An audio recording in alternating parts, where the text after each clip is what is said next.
Last weekend, when everybody was busy watching WrestleMania and talking about WWE, on Collision, AEW announced they would be airing backstage footage from Wembley Stadium 7 months ago of the altercation between CM Punk and Jack Perry.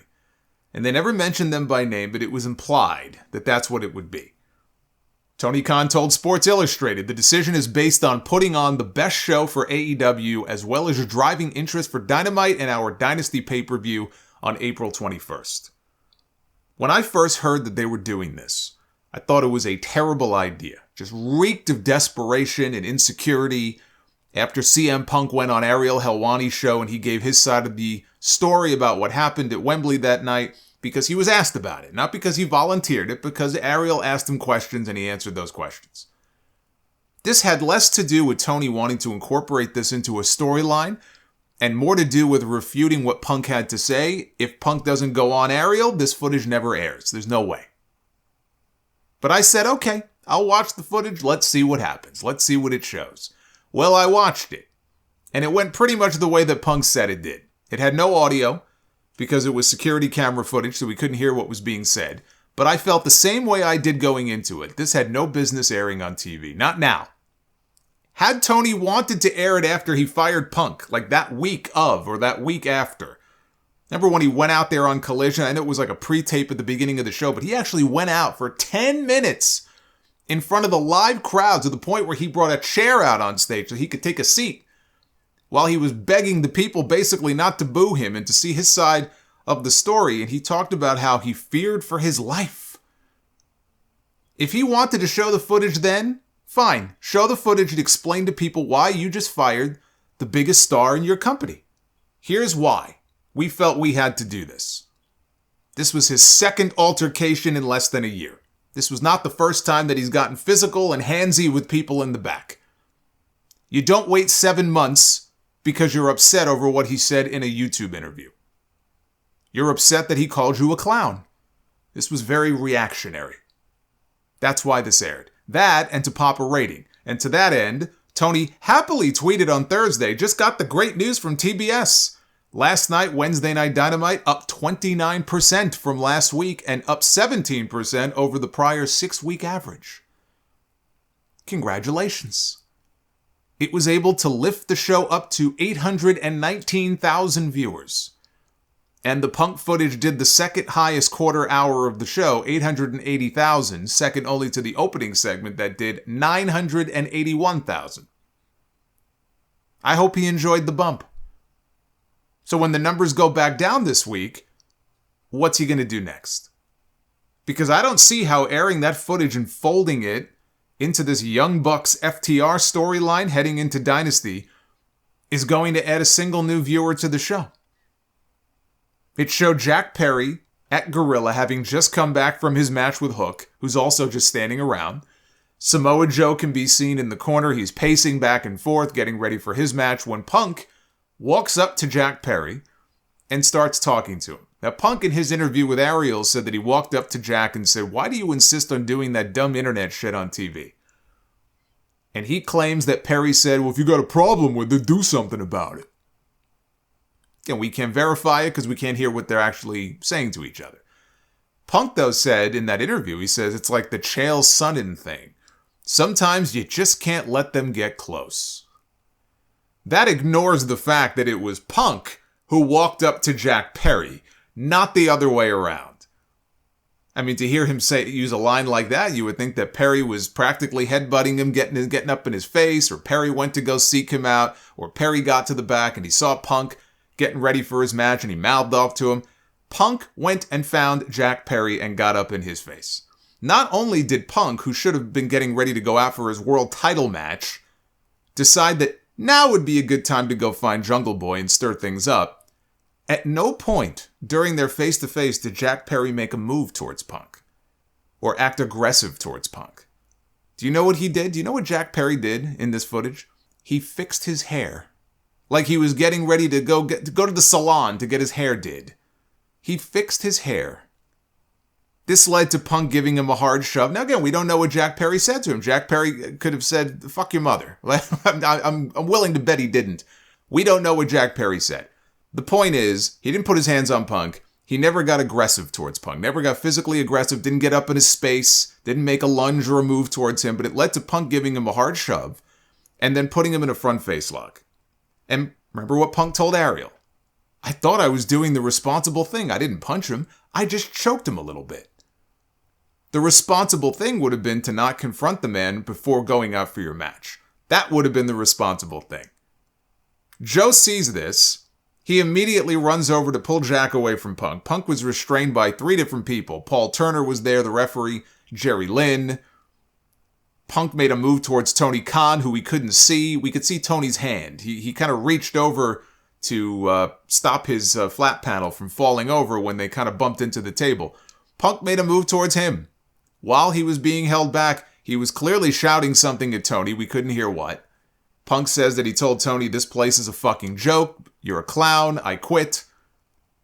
At which point, Chris Hero gets up from behind the desk to try to calm him down. Punk turns and walks away.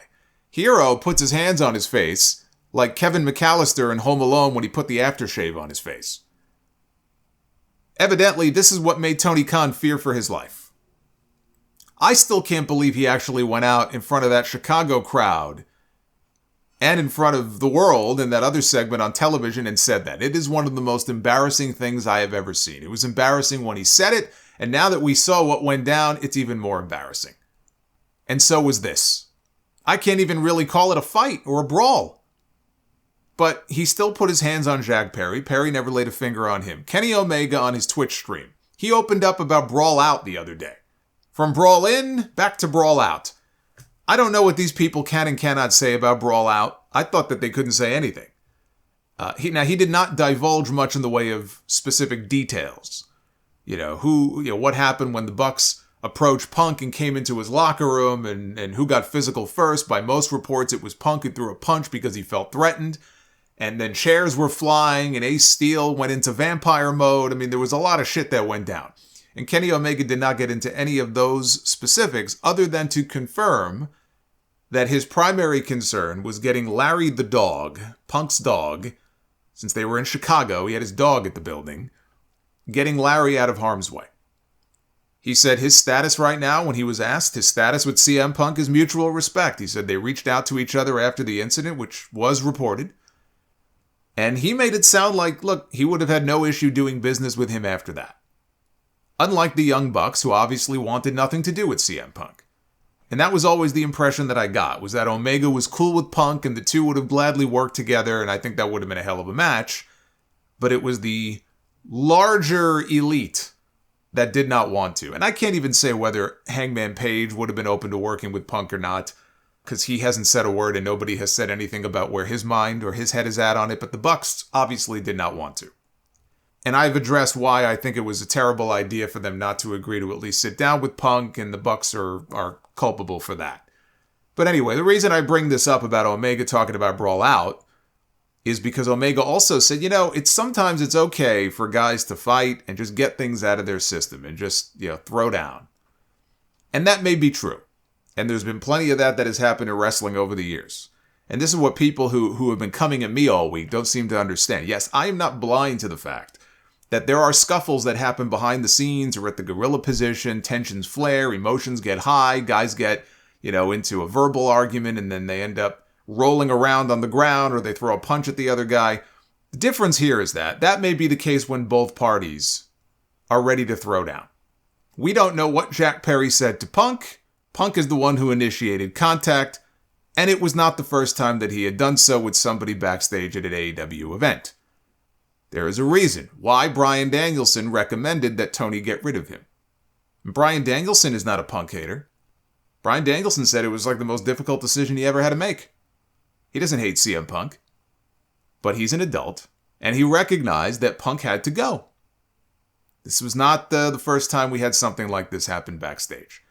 That does not absolve Tony Khan from any blame. He is as much to blame in any of this as CM Punk is. But Tony can't fire himself. Right, that's just not going to happen. When it was over, when this whole thing was over and they aired the footage, and it literally was like maybe a minute and 10 seconds. It wasn't that long. When this was over, I did not think any more of CM Punk. I did not think any less of CM Punk. But I did think less of Tony Khan for airing this on TV. Now, they would justify it by saying that it's a way to build to Jack Perry's return to TV. They just added a ladder match stipulation for the Bucks and FTR at Dynasty. So it looks like Perry is going to help the Bucks win the tag team titles and then probably will end up as part of the Elite. And they have to try to use this in some way now. If they're going to bring back Jack Perry, they have to try to use this in some way. But that footage does not air on Wednesday if Punk does not go on Ariel's show the previous Monday. It is sad to see Tony Khan still relying on CM Punk, a man who has not worked for his company in 7 months, to pop a number. It's like Vince McMahon promoting the returns of Diesel and Razor Ramon to get a ratings boost and then giving us fake Razor and fake Diesel. At least Tony actually delivered on what he advertised. But I wish he hadn't. So what do they follow that up with? Will Ospreay coming out and taking a shot at Paul Levesque for a comment that he made on the Pat McAfee show that Ospreay thought was directed at him. And it clearly was, although Levesque never mentioned him by name. He comes out on stage with Renee, and he says, Tony told him he's only got 5 minutes because TV time is expensive. Yeah, it's so expensive you wasted it on having him take a shot at Triple H and airing security camera footage from 7 months ago. The comment that Triple H, for context here, the comment that Triple H made, it was very petty. He said, when I see people trying to make it, and they pick the job where they go, well, I work less and the schedule is lighter. Okay, I'm glad I didn't get you. Because if you're not in it for the grind at that point in your career, you have no business being here. In his promo, Ospreay said there's this rumor going around that he is afraid of the grind. And he has no idea where this is coming from because he's one of the only guys traveling back and forth from the UK to the US 8 to 10 hours a week, delivering some of the best pro wrestling matches this business has ever seen. And normally, he said he wouldn't even respond to something like this, but seeing as how the man who said it is only in the position he's in because he was grinding on the boss's daughter, you are in no position to tell him what the grind is all about. So let this be a painful little jab back and a reminder that you do not throw stones at an assassin with a machine gun. Now, this was said to be Ospreay's idea, or it was pitched to him and he was all in on doing it. And it's not even a big deal that he did it. He took a jab back at Triple H, but doing it on the same show as the Punk stuff and giving it any attention at all on TV. Can we not? Can we not be doing this? It was a stupid thing for Triple H to say. Especially when Ospreay had good reasons for going with AEW. It was not just a money thing. He had conversations. He had discussions with WWE and was very seriously considering which move to make. Ultimately, they wanted him to move to the United States, which would have been the case with anybody they would have signed. Okada too. They want you to be based in the US. They want you to probably go down to Florida and be close to the Performance Center. But they want you to be based in the US. He did not want to do that because it would force his girlfriend and stepson to move with him, or they wouldn't move with him and then he would never get to see them. So he put family first. Family should always come first. I respect him for it. To be honest with you, I mean, if he was in a position where he's got 2 different offers here, and let's say the money is comparable. Let's say the money isn't even all that different, although he probably got a higher money offer from Tony Khan because Tony Khan's been throwing around money like it's going out of style. And now talking about how he's got to watch the budget because he's overspent. Yeah, no shit. But let's even say the money offers were comparable. But in AEW, where he has plenty of people he's friendly with and plenty of people to work with, you're not going to be forced to have to uproot your life and move to the US. And in the other case, you are going to have to uproot your life and move to the US. And it could affect other people. It could affect your own relationships. Which decision are you going to make? I would have made the same decision that Will Ospreay did. You can dangle the WrestleMania carrot in front of my face all you want to. I would have made the exact same choice. I don't find any fault in him for the choice that he made, and I wouldn't say that this guy he's not ready for the grind because he put family first. If Triple H is salty that he missed out on Ospreay and he missed out on Okada, then let him be salty. Ospreay's body of work speaks for itself. But the sad thing is that the 2 things that people were talking about coming out of that show on Wednesday, I mean, the primary thing was Punk and Jack Perry and a fucking show from August. But the 2 things were Brawl In and the shot that Will Ospreay took at Paul Levesque, when they should have been talking about Samoa Joe and Swerve Strickland. Closing out the show and going into Dynasty, Swerve Strickland, who's about to win his first AEW World title. And Adam Copeland, who I thought had a fun match with Penta for the TNT title to open up the show. That did the biggest quarter hour of anything on the show. Completely overshadowed by all of this other garbage.